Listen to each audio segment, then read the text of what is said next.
Hello, I'm Richard Winters. Today I want to talk to you about transition bits.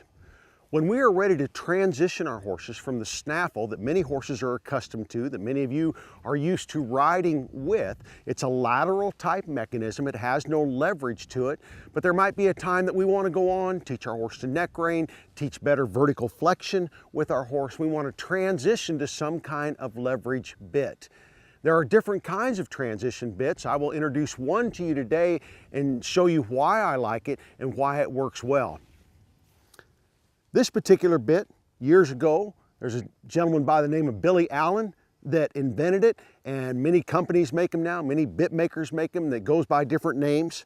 But this particular bit, as you can see, has cheek pieces on it. It has leverage, but the mouthpiece is unique and it has three pieces to it. It has a bar on either side and then a roller in the middle.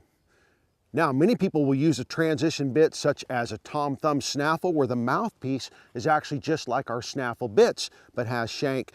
What I like about this particular bit is it can't fold over. It can't create a nutcracker in my horse's mouth, but it still has the ability for me to affect my left rein or my right rein, because my horse during this transition time is going to need some help with individuals' reins going to the left and to the right. To think I can just start neck reining my horse around is not realistic. It's so important when we train our horses that we can see that horse's eye before we turn them. And so this bit will allow me to pick up my left rein while allowing my other rein to come up across his neck, but never folding over and crunching in my horse's mouth. And then when I pick up on both reins, then it works like a solid mouthpiece. So let's put it on a horse and let's see how it's going to work. All right, let's see what this is going to look like. We're going to go ahead and bridle up this mare with this transition bit. I'm a big advocate of allowing my snaffle bits to hang down a little bit lower in my horse's mouths.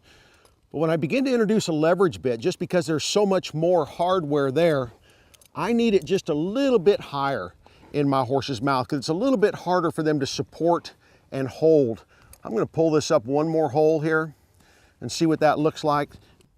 Not a big serious wrinkle up in the corner of my horse's mouth, but certainly pulled up right to the corner so it's not banging down there against her teeth. The other thing that's important is that we have a chin strap that's fitting relatively loose that I can stick 2 fingers in without any problem, because that chin strap will engage on this Billy Allen bit or any kind of leverage bit, where on the snaffle bit, she never felt that. Now, if you have a bit that has cheek pieces like this, you see this ring right here? This is where people will get confused. This is set up that if a person wanted to put another set of reins on and go back to lateral work, they could, but I will see some people mistakenly put their chin strap on this ring. Don't do that. All right, let's see how she's going to go in it.